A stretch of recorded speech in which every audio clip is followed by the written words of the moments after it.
Welcome to Peaking to Success, the podcast that delves deep into our guest success stories, the highs, the lows, the lessons learned, and if there's any exciting future plans lined up. Talking about future plans, Peaking into Success is proudly supported by Peak Wills and Estate Planning. We're here to support you with any future planning. Long gone are the times of solicitors in suits and ties and dark rooms and outdated practices. We are proud to offer a fresh and dynamic approach to the stuffy old world of wills, changing the way we talk about what happens when we die. But that's enough talk about death on a podcast introduction. It's time to pass you over to Peaking into Success host, Mr. Adam Kahn. Whose success are we peeking into this episode, Adam? Thanks, Sam. Today we've got on a footballer who's played for Premier League sides such as West Ham and also Wolverhampton Wanderers. He's also made an appearance for the England men's national team. We have on Matt Jarvis. Want to know what's happening within Derby's black community? Or perhaps you have a story of your own to share? Then look no further than Majatu, your one-stop source for local African and Caribbean news. With our digital news platform and quarterly print magazine, keep up to date on all of the latest in arts, entertainment, food, sports and more. Find us online at mojatu.com. Hi Matt, how are we today? All well, thank you. Yes, very well. Good. Of course, some people that are listening might know who you are and the amazing footballing career you did have, but for them that may not know, how would you quickly sum up Matt Jarvis in a nutshell? Retired 2 years now, former Premier League footballer, had a 19-year career. Since then, doing some media and punditry, done lots of charity work, become an ambassador for quite a few different charities. So keeping myself busy with a 7-year-old boy and a 3-year-old little girl. So yes, interesting times. There you go, and you're getting your kitchen done, you told me just, so it's all systems go in your house. Absolutely. We've also got 3 dogs just to add into the equation as well. So yeah, it's a bit carnage at the moment in my house, but all good fun. No, of course. So you've summed yourself up quite nicely there, but kind of breaking down to the bare bones of it now, how did you get into the world of football and kind of what ignited that passion of football for you? So I've got an older brother. He's nearly 3 years older than me. So as a kid, we used to just play football loads.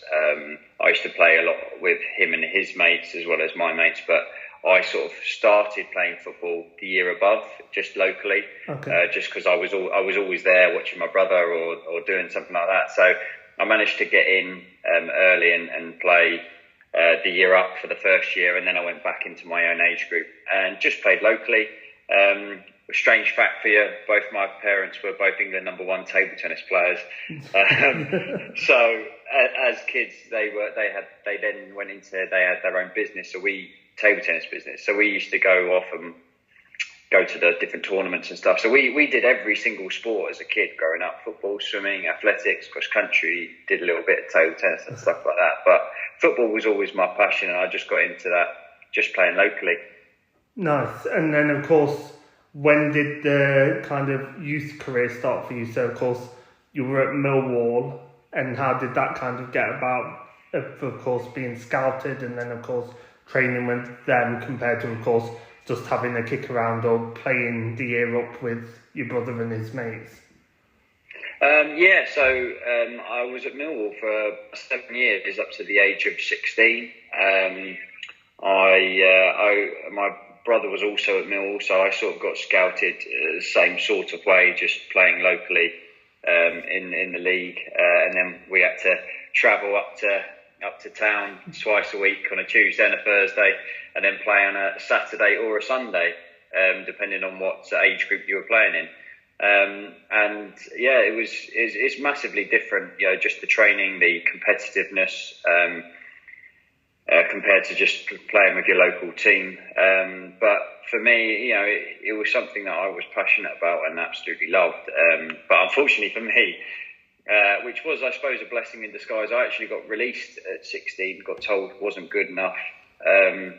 And for me, which it was really tough to take, as a 16-year-old, getting told you're not good enough was very hard. And I was just thinking of going back and playing. locally with my mates. But luckily for me, one of the Gillingham scouts kept on contacting me, and about 2 weeks later I went on trial. By the way, I wasn't particularly great on trial. My confidence had taken a massive hit, but luckily they saw something that they liked and offered me a youth team contract, which was called a YTS back then. No, so of course you got the move to Gillingham through, of course, being released, and then how did you find? Is of course lower league football is quite physical compared to, of course, the Premier League nowadays. So, like, how did you find the transition from kind of youth football compared to playing with the men? Well, for me, I was very fortunate I sort of hit the ground running at Gillingham. So in my first year, I just turned 17. I was actually playing in the first team, which was Gillingham were in the Championship at the time. So it was, a very, very tough league, very, very physical, as you say. But I had a lot of older pros in my team that used to help me and teach me, and obviously, training.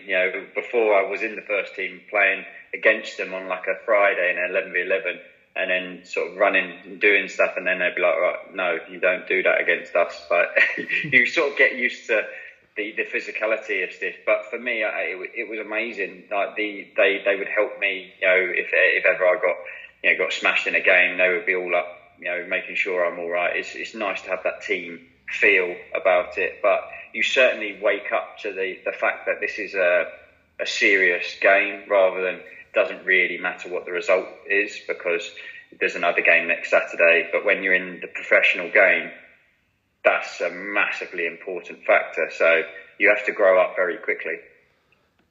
So, of course, you kind of created a name for yourself at Gillingham, and of course you had over 100 appearances for them. So, of course, what made you take the move to Wolves is, what I'm led to believe is you had quite a lot of teams swarming around you. So what kind of called you to Wolves is, that's quite a distance away from where you're from. So what attracted you to Wolves at the time? Is, of course, they were in the Championship, weren't they? Yeah, well, first of all, I'd moved out at 16 anyway to go to Gillingham. I was in digs, so it wasn't too bad, the actual moving away. But the main factor ultimately was Mick McCarthy. He was the manager at the time. I flew out to Portugal to meet him, and as soon as I met him, there was no other club I was going to sign for. He was, the way he spoke about the club, the way he spoke about what he was building at the club and how he was going to do it and why he wanted me at the club.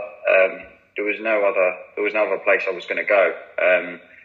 And go out throughout my whole career, and I'd still say that he was the best manager I worked with. There's always a game that you played for Wolves that sticks in my head, and it was I can't remember if it was at Molineux or Old Trafford, but it's when you beat United 1-0, and they only had 3 losses all that season. And I swear I can't remember who scored.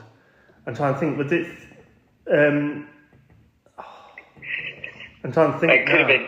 There was one where we beat them at Molineux, and I think it was Giorgio Lacobi or Kevin Doyle that scored. They're both still trying to claim the goal. I think it's still now. But that kind of era of the Premier League, that's what I kind of grew up with at secondary school. So kind of like nowadays, people won't understand like Wolves then compared to now.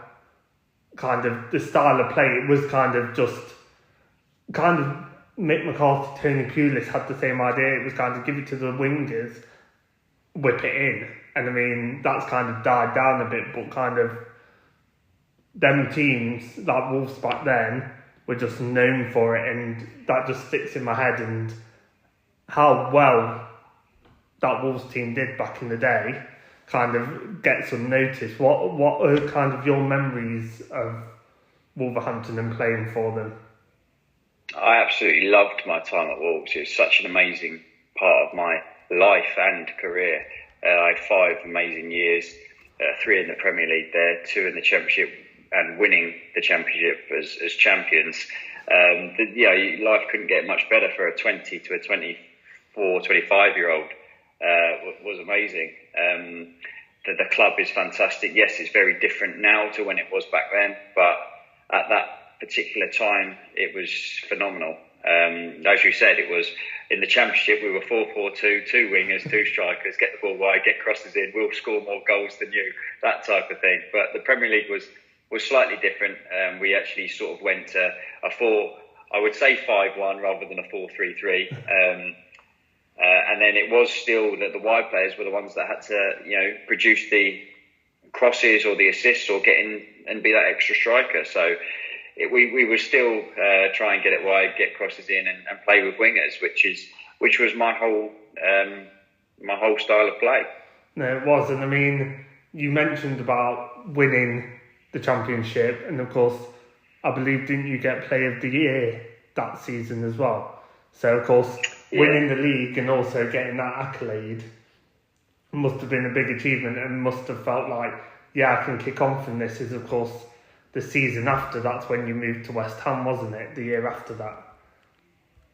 Yeah, so I mean, it's amazing to be, given Player of the Year by the fans, but also it was by the players. And there's nothing that you can, if you're getting that achievement by your peers and your teammates, it's a nice feeling to have. But that was the. I then moved to West Ham the following year, and again another great club, great history, and West Ham got promoted via the playoffs, and then I signed after that in the summer or in the pre-season. Well, actually after the season started. So it was. I went to that, and first season at West Ham we finished 10th. I mean, it's an incredible achievement to a club that's just been promoted by the playoffs. So of course, West Ham comes about, and do you feel like it's? I mean, you work for West Ham now, so do you feel like West Ham was a step up from Wolves, or what did you feel when you made that move? I think, well, for me, unfortunately, I was at Wolves and we got relegated at that particular season. So for me, I just played for England. I needed to stay in the Premier League to try and get myself back in the squad. I was playing very well. I think I scored 7 goals in the last 12 games or something like that in the season. So I was in really good form. West Ham, it was a club record signing at the time when I moved to West Ham, so it was a lot of money for both parties, really. So Wolves did extremely well to get the fee, and obviously West Ham paid the fee, and it was they were coming up and Wolves were going down. So both clubs were huge in history, and it was, for me, it was a no-brainer I needed to move. So of course, when you make that move, and kind of course being around the youth team of Millwall, did that kind of cause any controversy early on, or was it kind of like all forgotten and they just took you in?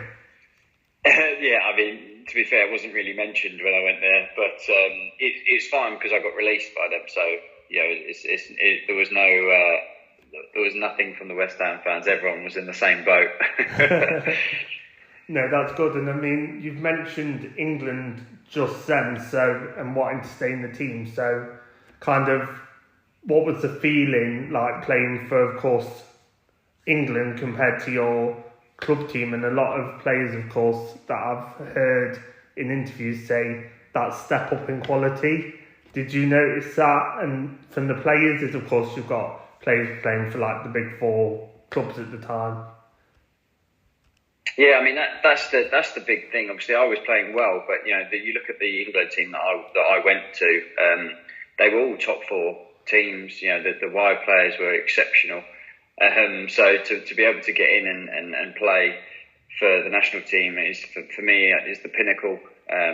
That's reaching the top. And I was absolutely delighted to do that. And you think about, like you say, you think about going into like training. You think, I'm here with Rooney, Lampard, and all it, and you're thinking, this is going to be ridiculous, this training.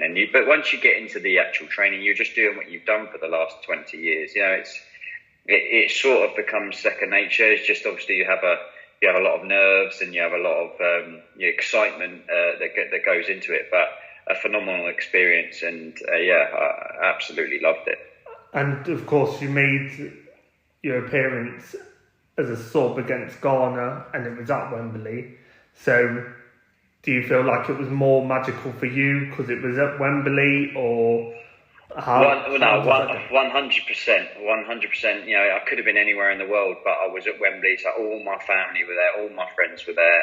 You know, there's so many, like Gills fans, Wolves fans, even West Ham fans. You know, when I joined afterwards, they were all there. So it was such an amazing experience. You know, 80-odd thousand fans.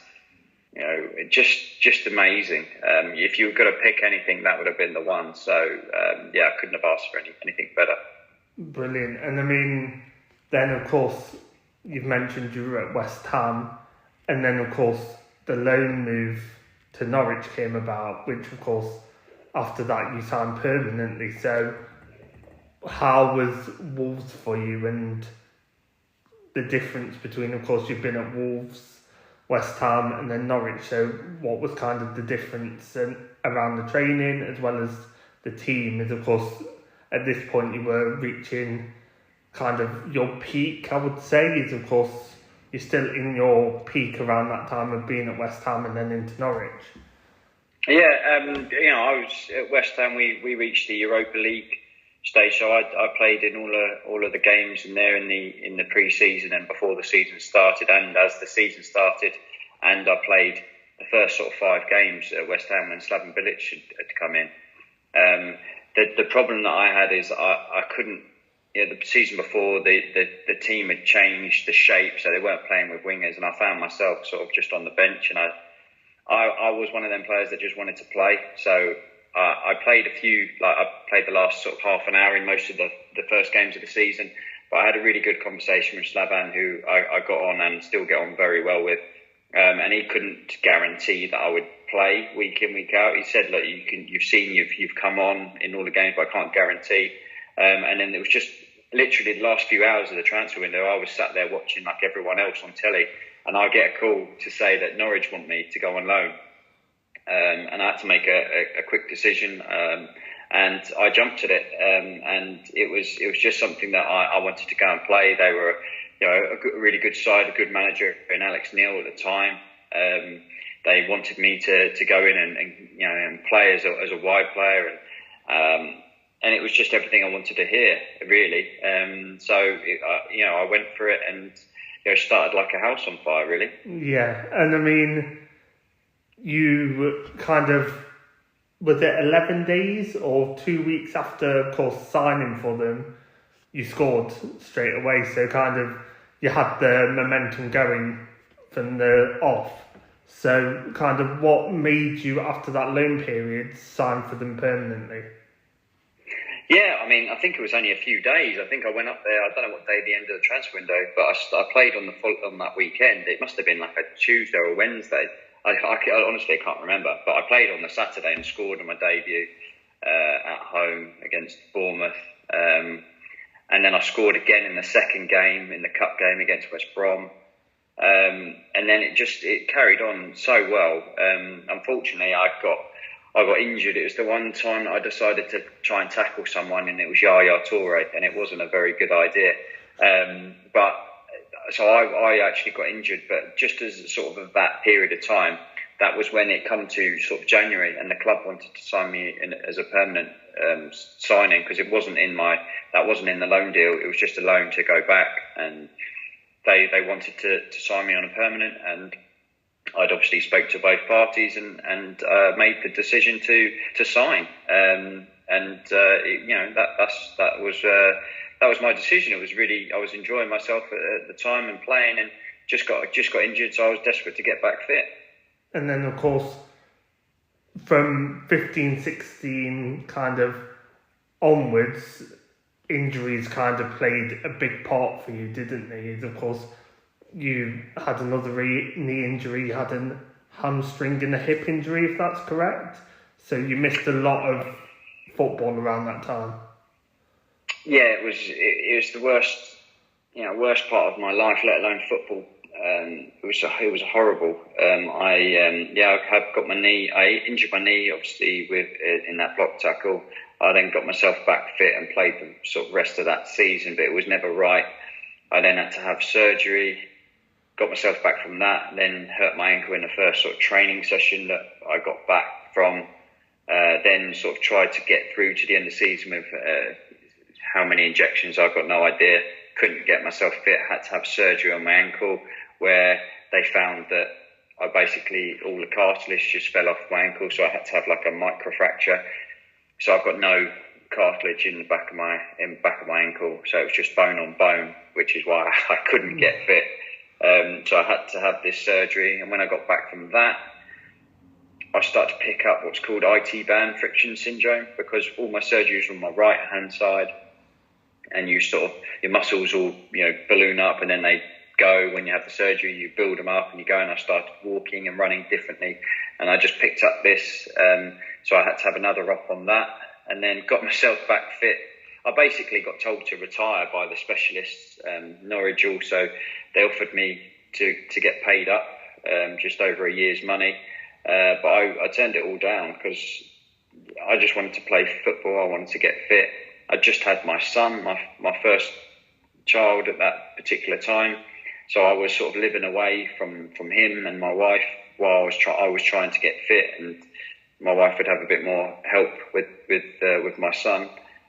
So I felt like it was a really difficult time in my life rather than career, but I was very much determined to make it count and make sure that I got myself fit and that I was able to overcome it all and to get back and play, which eventually I did.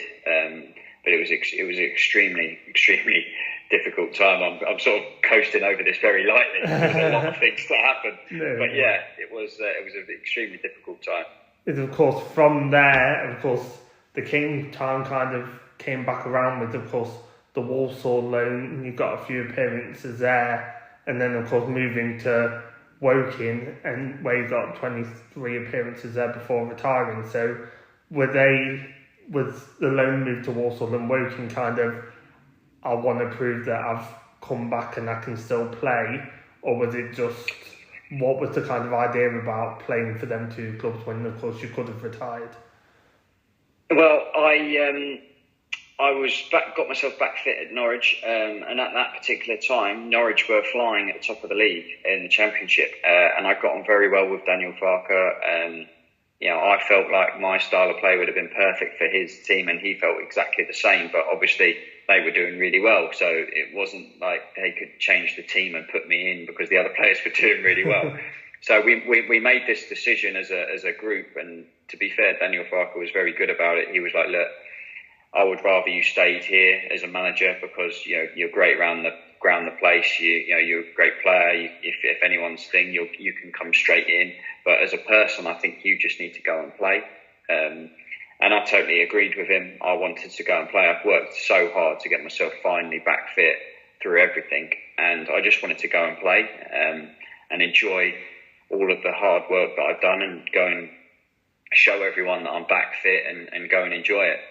So that was the opportunity that I got from Walsall, which I absolutely loved. I went and played, and I remember that first game, just that feeling of walking out onto the pitch, standing in the line. It was just amazing. And then I got my first assist after 10 minutes, and at the end of that game, I had 2 assists. And it was amazing.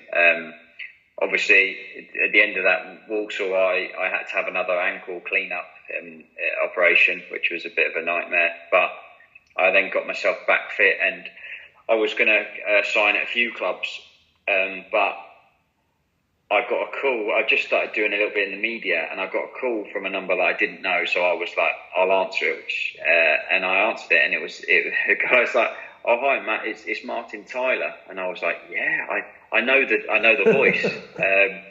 And then I was thinking, "Oh, this is great. What's he going to want me to do for Sky? I'm just starting to do media. This would be great." And he said, "I don't know if you know, but I'm the assistant manager at Woking in the National League." And I was like, "No, you can't. No."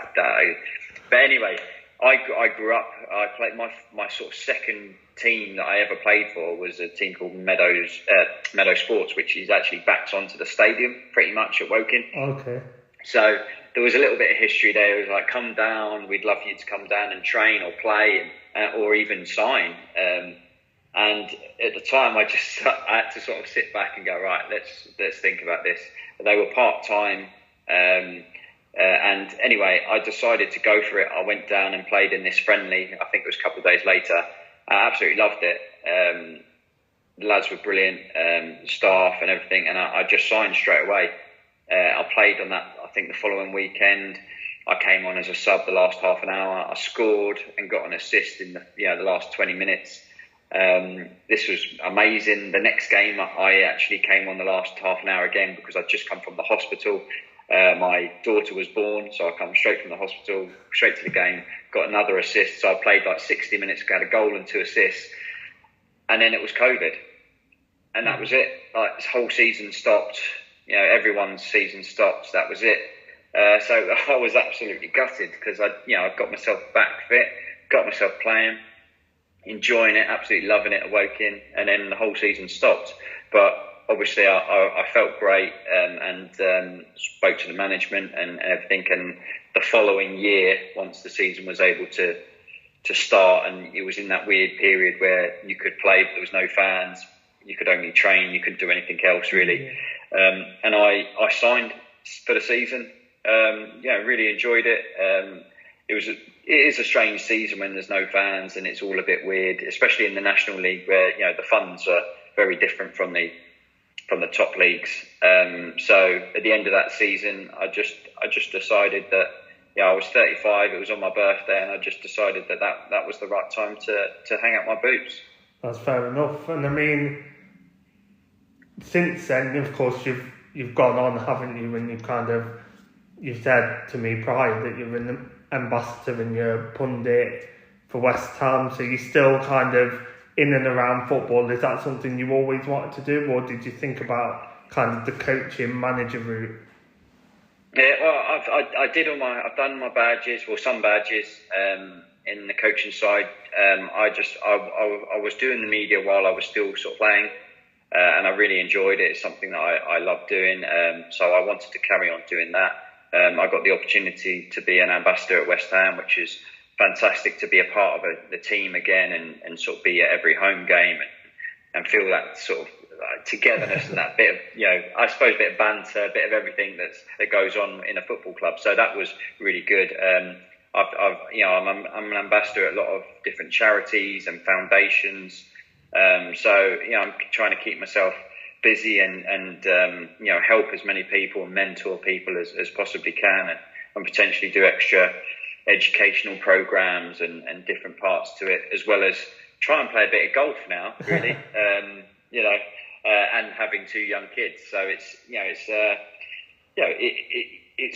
the biggest thing from retiring to either going into something else, doing it's a massive change. I don't think people speak about it enough. It's a huge change to everything, even just being back in the house, because I lived away for pretty much 3.5 years. To then come back in the house 24/7 is a huge family shift, let alone actually working and playing and stopping all of that side of things as well. So, to be able to have the media and the West Ham stuff and loads of other bits and pieces is really cool. Yeah, that's cool. And I mean, what I've noticed about West Ham is that quite a lot of the retired players still have a lot to do with the club. So of course there's Mark Noble, there's also, I've seen Carlton Cole does quite a bit behind the scenes for West Ham. So is that kind of something they're trying to build up to try and keep the kind of history and keep the players kind of knowing what's coming for them? Definitely, I think that's one thing they do really well is the ambassador side of things. You can from myself, for the younger ones with Savon Hines, Marlon Harewood, Anton Ferdinand, that sort of players, as you say, Coley. But as you go up, like Jimmy Walker, and then you go all the way up, you've got Brian Dean, these legends of the club, and people can relate all the way through. Some players, some of the kids don't remember even myself. But the parents, the grandparents, whatever, they've grown up watching West Ham, and they can see all of these legends that have been there for umpteen years and won all sorts of trophies. We're all together. There's about 22, 23 of us. It is really cool. And then you go in the lounges, you go and do a bit of Q&As and stuff like that before games, and it's a nice being able to see all of these ex-players that played for the club, and you get a bit of a bond with them. So yeah, it's something that West Ham do that really well. No, nice. And I mean, it's nice that you're still around football now, because that's the main thing. Of course, not getting that disconnect and not knowing what to do, you kind of found your lane and you're thriving in it, which is amazing. I now want to kind of touch on like highlights of your career. So what would you deem to be your biggest achievement or your career highs so far? Obviously, I'd have to say playing for England. Playing at the top, it's the pinnacle. As I said before, playing for the national team. Anyone wants to do that and achieve that as a kid. There's nothing better. That was my biggest achievement for sure. Do you remember kind of the whole team that was playing that day? Do you remember kind of all them little details, like who you came on for, who was already on the pitch? Can you remember all of that?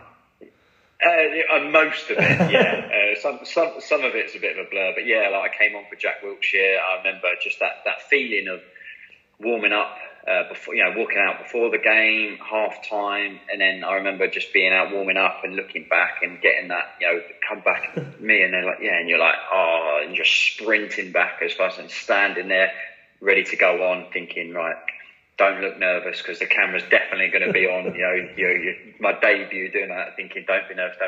But then, as soon as I walked onto the pitch, I was like, oh, I've done it. I've played for my country. No one can ever take this away. This is like dreams come true moment. But then I know it's very cliche, but then you're into the game, and I got a really quick early touch. Had a couple of early touches, and you just sort of get into what you've done for the your whole career. So it was amazing. I absolutely loved it. Nice. Is there a defining moment in your career? What's different to, of course, the England call-up? I think the defining moment would be the injury time at Norwich. It was the worst part of my whole life, let alone my football career.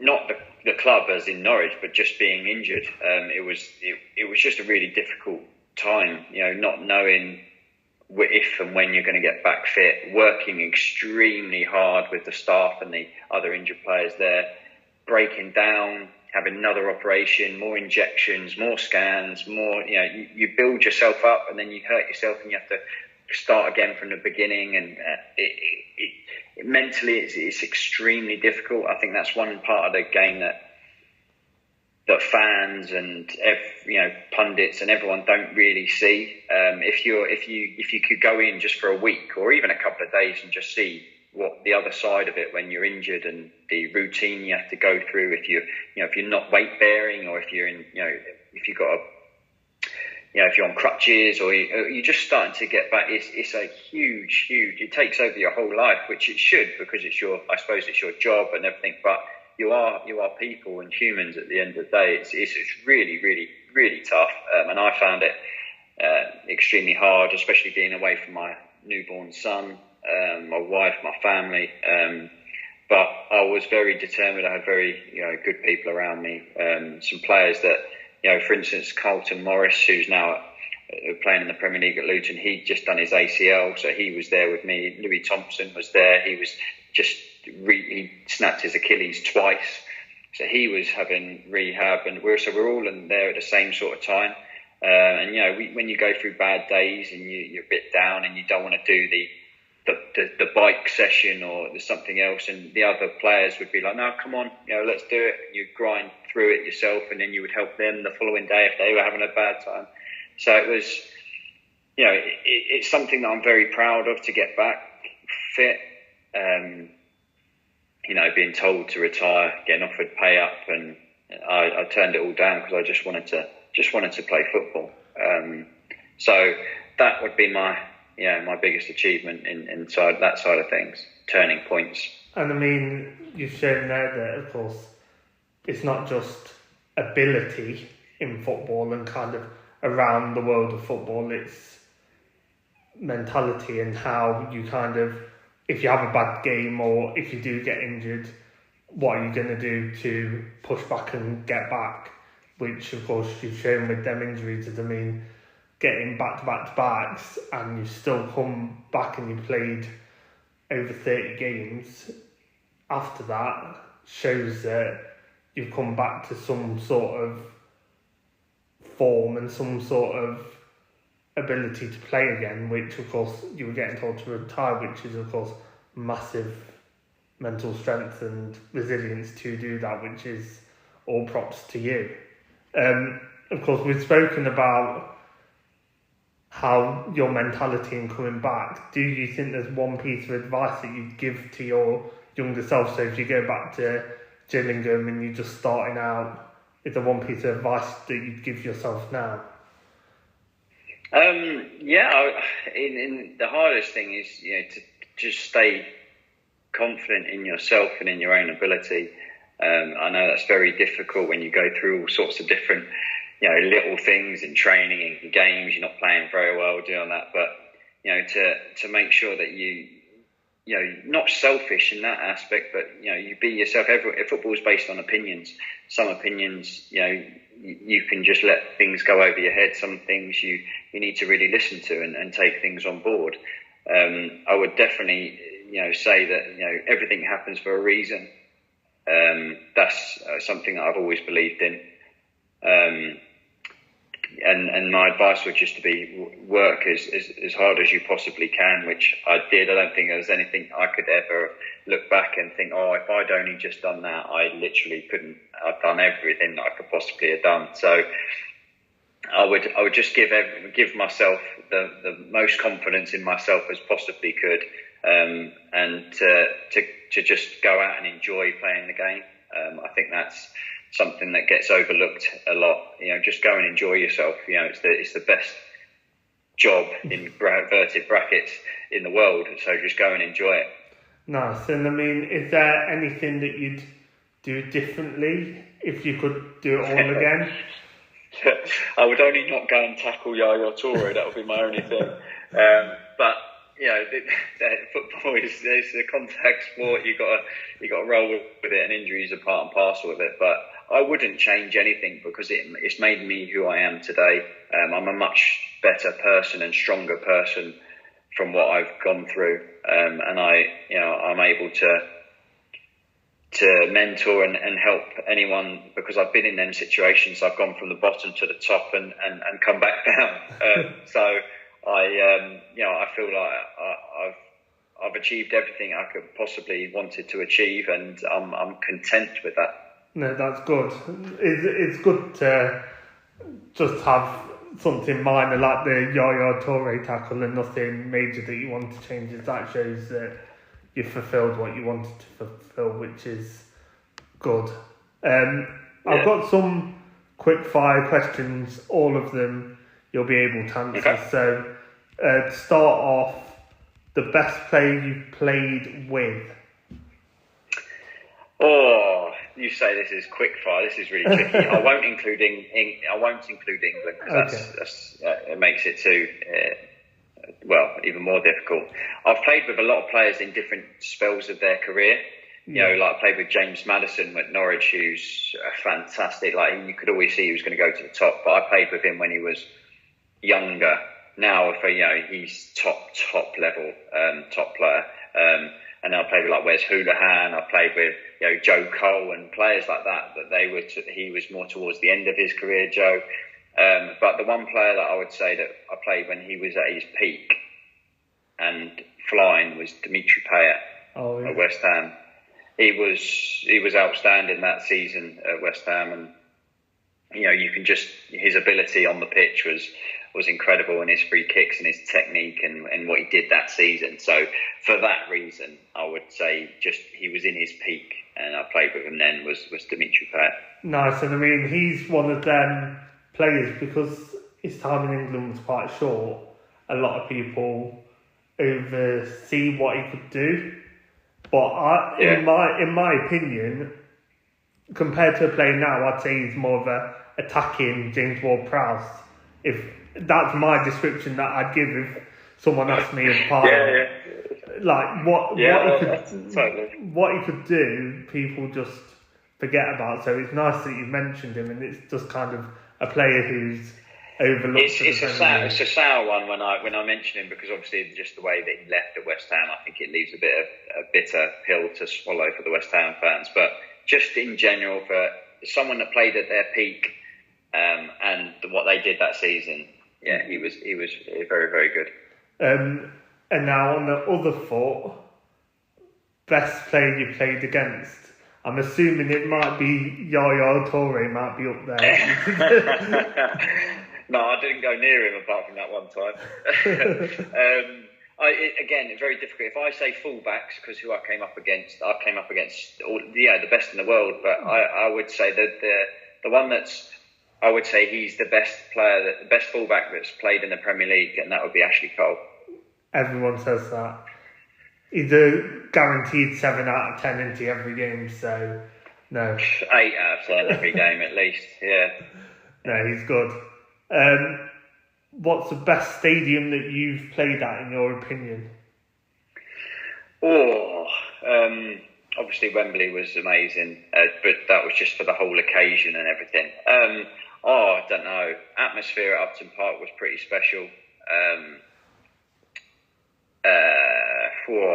I don't know, because all of the new stadiums are beautiful, but it's different. I think the atmosphere at the tight old stadiums were amazing. I mean, I spent a lot of time at Upton Park and at Molineux, so I'd probably say either of them.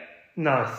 Is there, so if you could come back for one game and you could play at a dream stadium of yours, where would you choose to play? Well, I don't know. I've probably got. I don't know. Yeah, I tell you what. I'd go from. So my dad was born and bred in Middlesbrough, and he's dated. My mum and dad went every single home and away everywhere in my whole career. But the only stadium that I never played at was Middlesbrough, so at Riverside. And if the one game or one stadium that we would have wanted to go and watch. So if I say there, that'll keep him happy. No, sweet. No, that's a nice one, and it's got meaning for you, so I like that. Yeah. What's your most favourite and cherished piece of football memorabilia that you currently own? I've got a couple. I've got my England cap that I got. I've got the boots that I wore on that day. I kept the grass on them, so I got that. I've got a one-off painting that Jody Craddock, my teammate at Wolves, he's an artist, he painted a one-off special of me, England, with Jarvis on the back. It's phenomenal. That, and then I've got. I didn't really swap shirts that much. I only swapped shirts with like ex-teammates. I don't know. I felt really, really weird asking players. I wish I did more. So I've got a lot of my shirts that are signed by the whole team. So I've got my championship winning one by Wolves, signed by everyone, home and away kits. Got West Ham. I've got all the teams that I played for, all signed by all the players. So they're my cherished possessions. Nice. And I mean, the England caps are kind of. Do you know what number you are? I was 16. Oh, well, actually, what? The number the cap is. Yeah, no, I don't. I'd have to check. I don't know if it was in it. I'll have to. Yeah, I'm not sure. Yeah, they've started embroidering it on, haven't they? So I was just curious what number you'd be. Yeah. I have no idea. Just to round up as well, with one last question, if you could take someone that's not been to England before to one place, where would you take them? So, deemed to be your gem of England, where would you take them? Oh, my gem of England. Oh, my word. I don't know. I'll probably take them on holiday away. Especially when it's like this and it's raining outside. I'll probably go abroad. Fair enough.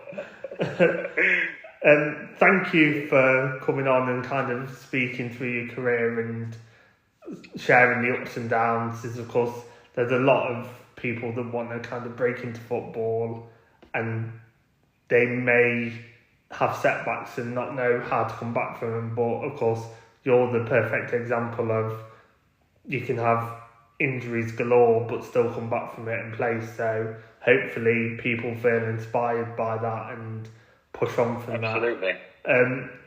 Just finally, if people wanted to kind of see more of you or kind of keep up with what you're doing, how would people do that? I've got social media, Instagram, Matt _Jarvis _official. I've got Facebook. I've got X or Twitter, Mr. Matt Jarvis. So yeah, check me on the socials and keep updated. You can see what the kitchen's looking like in a bit. No, perfect. Thank you for coming on and sharing your time with us. And I mean, hopefully we'll hear from you soon. Perfect. Thank you for listening to another episode of Peeking into Success podcast. If you've enjoyed what you've listened to today and would like to listen to more, go and check out the previous episodes on our channels and make sure you follow the page as well to keep up to date with the new exciting episodes that we've got upcoming for the rest of the year.